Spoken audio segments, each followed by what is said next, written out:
In the high-stakes world of finance, few stories are as startling as that of a single trader who managed to lose $2 billion in just one day.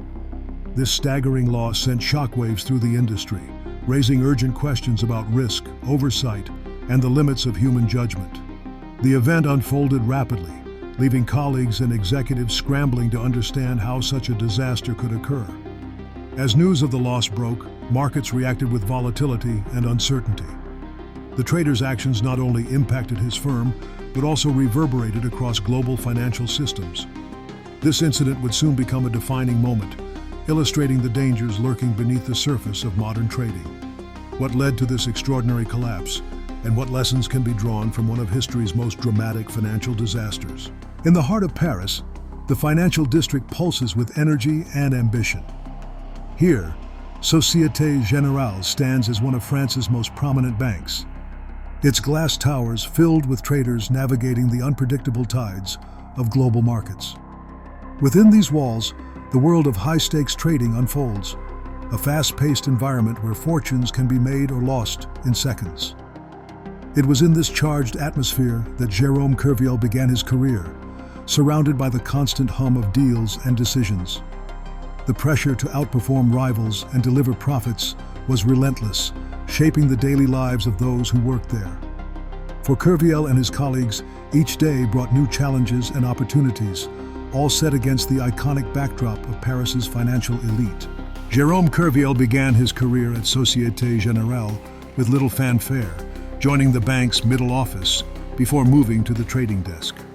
Unlike many of his peers, Kerviel did not possess an elite academic pedigree or a history of exceptional performance. His work was largely routine, and he remained unnoticed among the ranks of more ambitious traders. However, Kerviel's familiarity with the bank's internal processes gave him unique insight into its operations. Over time, he identified a significant vulnerability in the trading system, a flaw that allowed certain transactions to bypass standard risk controls. This discovery would ultimately set the stage for one of the most notorious financial scandals in recent history. Jérôme Kerviel exploited a critical loophole within his bank's trading systems by creating fake hedges to mask the true size of his market positions. Instead of entering legitimate offsetting trades, he fabricated transactions that appeared to reduce risk, making his activities seem routine and compliant with regulations. These fictitious hedges fooled the bank's risk management software and internal controls, which relied heavily on automated checks rather than manual verification. As a result, Kerviel was able to bypass oversight and accumulate massive, unauthorized positions without immediate detection.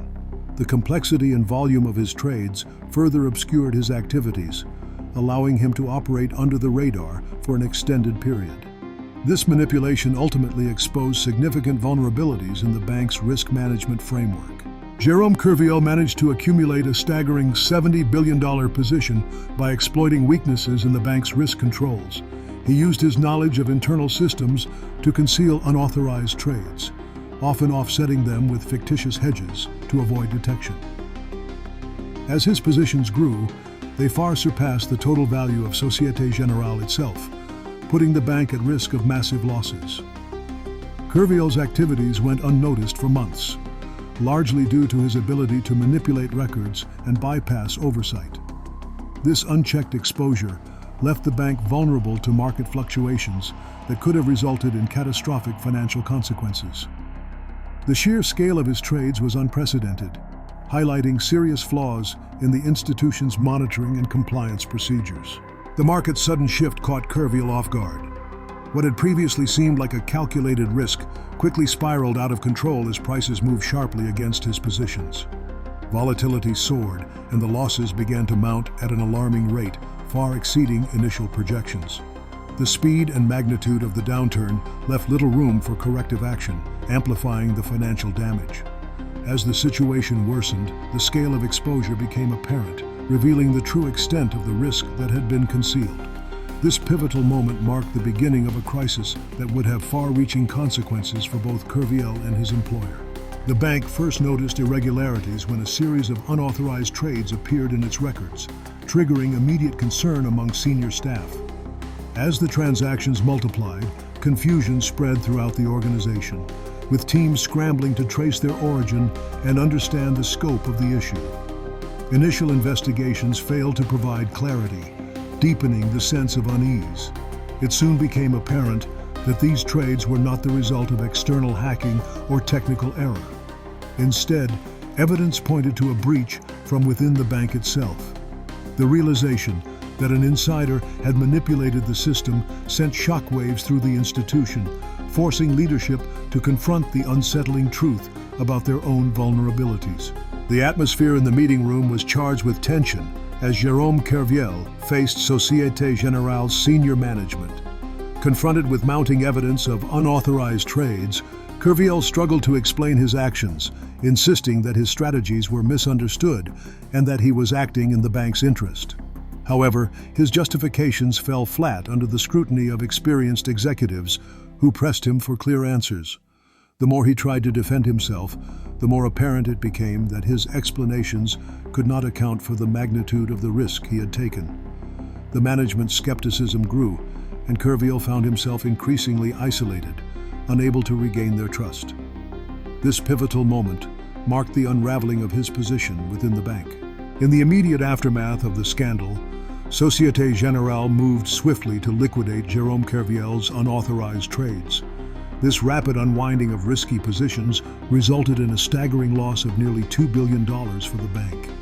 The sheer scale of the financial damage sent shockwaves through the institution, threatening its stability and reputation. Panic spread among investors and employees as the bank teetered on the brink of collapse. Emergency measures were put in place to contain the fallout, and the incident became a defining moment in the history of Société Générale. The repercussions were felt not only within the bank, but across the global financial sector. The legal aftermath of Jérôme Kerviel's actions unfolded in a highly publicized trial. Prosecutors argued that Kerviel had deliberately concealed risky trades, causing billions in losses for Société Générale. In his defense, Kerviel maintained that his superiors were aware of his activities and that the bank's culture encouraged aggressive risk-taking. Ultimately, the court found him guilty of breach of trust, forgery, and unauthorized computer use. Kerviel was sentenced to 3 years in prison, with an additional 2 years suspended. He was also ordered to pay Société Générale an astonishing €4.9 billion in damages, a sum reflecting the full extent of the bank's losses. The verdict sparked widespread debate about individual responsibility versus systemic issues within the financial industry. In the years following the scandal, the story of Jérôme Kerviel has continued to provoke debate and reflection. Was he a calculating villain, deliberately flouting the rules for personal gain? Or was he a victim, swept up in a culture that prioritized profit over prudence and left individuals exposed to immense pressure? Some view Kerviel as a symbol of deeper, systemic failures within global finance, where inadequate oversight and complex financial instruments can lead to catastrophic consequences. The legacy of the scandal has prompted ongoing discussions about accountability, risk management, and the ethical responsibilities of financial institutions.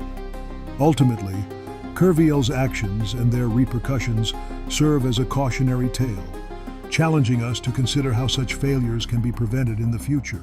As we reflect on the events that unfolded, the scale and complexity of the deception remain staggering. The consequences rippled through financial institutions, affecting countless lives and shaking public trust. Yet beneath the surface, questions linger about the true nature of what happened. Was this the work of a single mastermind, orchestrating the greatest fraud ever committed by one individual? Or does the evidence point to something even larger, a coordinated banking cover-up that concealed the truth from the world? The answer may depend on who you ask, but the implications continue to challenge our understanding of accountability and transparency.